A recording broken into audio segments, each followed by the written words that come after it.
Nambalirwa bwe yeekuba ekisenge kye n'atula ku kitanda n'atongojjera. Yali agezaako okulaba eky'okkola. Kyokka oluusi emmeeme ye yagiranga n'emugamba nti, naye ddala ofaayo ki? Mbadde nti omusajja ono Pawulo yakuzaalamu omwana n'afa. Ne biggwa, ye bwe yali mu kibuga walaba akufaako? Mu butuufu ye yakusobya? Gwe wali mwana muto ate bwe yakufunisa olubuto teyakuyamba.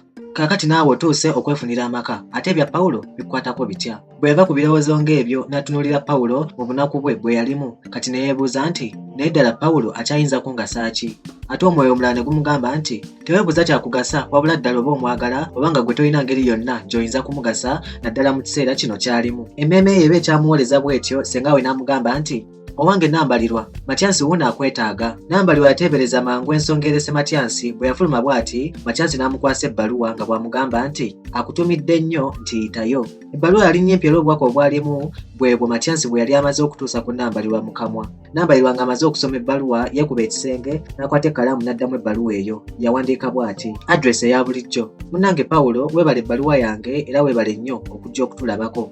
Bannange ne taata wamusanzeewo yakugambye atya? Omanyi oluusi aba muzibu kyokka simunenya, abalenzi ba kuno bamanyiira nnyo. Munnange ebyokujja sandibiganye naye nina ekizibu era nabadde njagala okukikubuulira nga nkuwerekera naye senga naaba naye nga nnonda bubuzi. Munnange nno namala okufuna omusajja ow'okufumbirwa n'okwanjula kwaggwa era n'ebintu baabisasula ku Sande eyayita. Ndi awo ndi musibe. Kale ndowooza nti nteekwa okukubuulira ne mukkusula mu mitawaana egy'obwereere. Ngamaliriza njagala okukakasa nti singa nafuna omukisa saali naye omusajja mulala mu bulamu bwange gwe nali njagala kubeera naye ng'omuyimbi bw'agamba it is too late. Wabula nsaba tusigale nga tulinga abooluganda leero ne bulijjo. Mmeeme Nambalirwa ssere. Pawulo yali akuutidde Matyansi kudduka Zamba okutuuka ewa lubuto.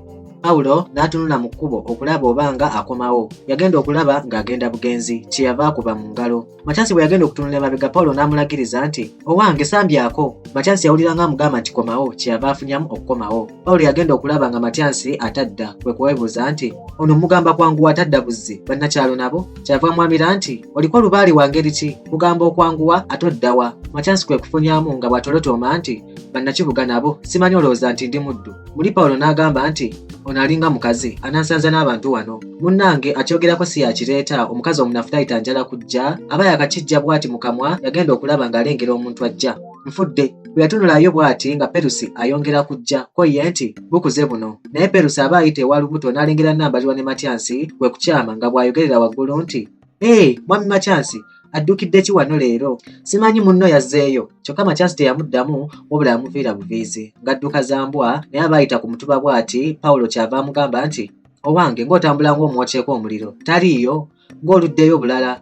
Ko Matyansi nti, naawe nkanze, lwaki oyimiridde wano n'ototuukaka? Awo kwe kuggyayo omukukku gw'ebbaluwa n'agumukwanga. Pawulo teyalinda na kutuuka. Ekyasooka okumusanyusa, ebbaluwa yali mpanvu. Muli n'agamba nti, kyokka omuwala ono akyali mutegeevu. Bwe yasomanga ng'alinga atalina by'asoma, amaaso nga galinga agatalaba era agasoma ebikyamu. Emmeeme yamupakuka, omubiri ne gumususuukirira, omutwe ne gumugobba, amatu ne gamuwaawaala, akamwa ne kamukaawa, amaziga ne gamuyunguka. Yagenda okuwulira nga kantolooza amukutte. Kyeyava atula mu kicuccu ekyali awo. Olwo Matyansi yali amwesuddeko ebigere nga biibyo. Ensi Pawulo yali emukwatidde kazigizigi, mpozzi okufaananako olunaku lwe yazaalirwako. Matyansi yalaba munne tayimuka, kyavadde emabega n'amusaakirako nti, anti mwe bannakibuga bwe mutembebwa emizimu gy'okwagala mujula kugwa ddalu. Kati okola ki wano?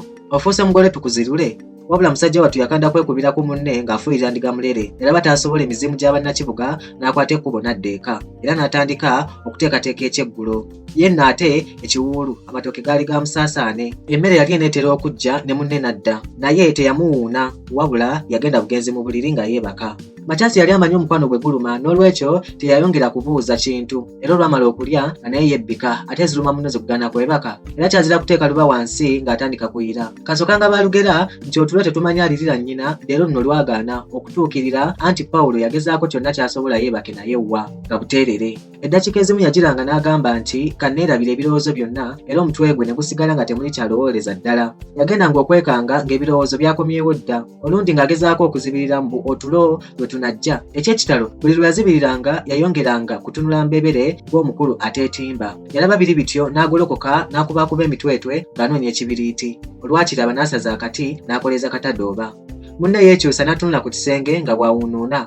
Olw'ensonga gy'ataamanya, Pawulo yajjukira makubugu jjajja w'abaana n'asekamu. wabula naye yamwesiimisa kubanga buli kaseera yalabikanga ng'alina eddembe ku mutima gwe. Ate ebirowoozo byadduka za mbwa ne bigenda ewa Flora. Flora Pawulo yejjusa obutamuwasa mbu singa oba yamuwasa osanga teyandituseeko buzibu buno bwonna. Yali akyali mu bino, munne n'amuyita nti gwe teweebaka. Pawulo bwe yakyuka okutunula eri munne amuyita n'alaba emitwetwe wa munne ku mpagi ewuzi eyeesibwa. Muli kwe kwebuuza nti Matyansi akyakyaza bw'ate ewuzi eyo yagiggyawa? Ewuzi yali efaananako n'olugoye lwe yali alabyeko olunaku olwo, naye nga takyajjukira bulungi kye yalulabye. Naye bwe yalowooza ennyo yajjukira nti ewuzi eyo yali efaanana n'olugoye n'ambalirwa lwe yali ayambadde eggulo ng'azze okumwaniriza. Yeebuuza Matyansi engeri gye yafunamu ewuzi eyo. Bwe yabbulula amaaso bw'ati gaggukira ku bbaluwa nnambalirwa gye yali amuwandiikidde n'agiwa Matyansi, kyokka yali emuvudde mu ngalo n'egwa omulundi gwokka Pawulo gwe yasumagirako. Olw'ensonga nange gye saamanya, Kirimuttu yafuuwa akataala, yasoobolokoka mu buliri n'awammanta emitwetwe wa munne. Engalo ze zaakwata ku wuzi n'agisoola mpola nnyo okuva emitwetwe kuba yali yeerambuludde. Ng'agizinga n'atambula bugeregere n'agenda ng'awammanta mu kizikiza. N'atuuka ku luggi. Ng'amaze okubandulawo oluggi yafuluma, naye aba afuluma wali yali yeebase n'awawamuka n'amubuuza nti oba ng'afuluma ekiro tewakirabye we kiri? Simanyi engo ya kuno gyerabidde. Ko munne nti nkyadduka ku buloolo, engo tomanyi nti yakika? Bulaza naawe okaddiye. Yagenda okumalayo ebyo nga munne yazzeemu dda okufuluuta. Pawulo ng'azzaawo oluggi. Yaluzzaawo muwogo. Mu kusooka yatambula bugeregere ng'alinga aliko kye yeekengera. Oluggi teyalweramba, yabalaamiriza lulaamirize. Wuuyo yagguse mu lusalosalo asaze oluguudo okutemya n'okuzibula ngali wakati w'olwali olusuku. Ekintu ekiva waggulu ne kyewuttula wansi bwettu, oba kyali kinange saamanya. Ekyekango nno munnange tekimanya muzira. Pawulo yalaba biri bityo kwe ye nti wano wafiira muloge. Kakokola tondeka nyuma ye yaddirira wabula yadduka ayongera kukkirira mmanga mu lutobazi. Eky'omukisa akeezi kaali keememula. Pawulo yeeyongera okudduka naye aba akyadduka bw'ati, olubugabuga ne lubuuka eri ng'olwokyeko omuliro ne lumusala mu maaso ne lugenda. Yalugobereza amaaso. Edda yali awuliddeko nti olubugabuga okusala omuntu mu maaso kaali kabonero kakulu naye nga tamanyi oba kaali kalungi oba kabi. Era akyalowolereza olubugabuga ne lukomawo ng'oluwendule ne lumukuba mu mba era ne lumukwagula. Era babiri bityo n'agamba nti kooti wano wafiira muloge. N'ayongera okudduka. Yadduka nno kyenkanawa, ekibowabowa nga kyamuteze dda, okutemya n'okuzibula ng'ali ku ddimwa. Pawulo wano yalwawo ng'akyasiriikiridde, yasoobolola omukono okutakkuluza okugulu kwe mu kibowabowa. Akeezi keeyongera okwememula. Bwe yasika ekibowabowa yakisanga nga kigumu, n'ayongera okusika okutuusa lwe yakikutula.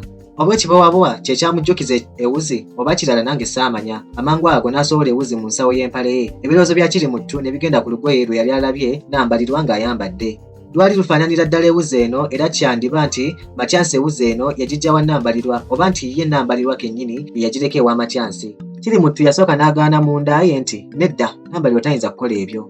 Ko omwoyo omulala nti lwaki? Era omwoyo guno gwe gumu ne gumumenyera abakazi bangi abaali basinga n'ennambalirwa obulungi ate nga bafumbo, bo be yawuliranga nga bagambibwa nti baali banne ba Matyansi. Edda ye Pawulo ng'akyali muto yeewuunya oba nga n'ennambalirwa nga yali ayinza okuba ku bakyala ab'engeri eno.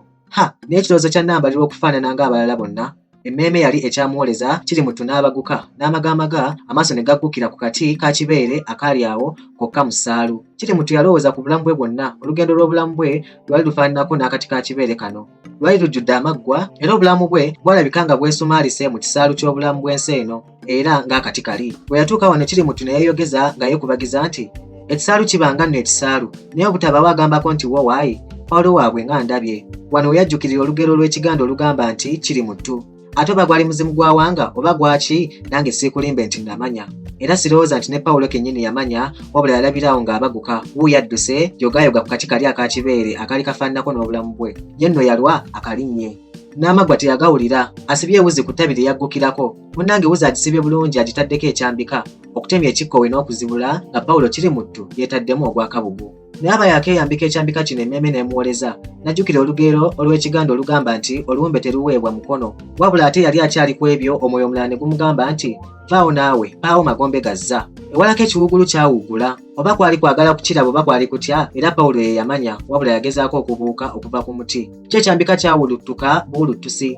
Pawulo Kirimuttu n'aleebeeta nga bw'alalamidde eggulu.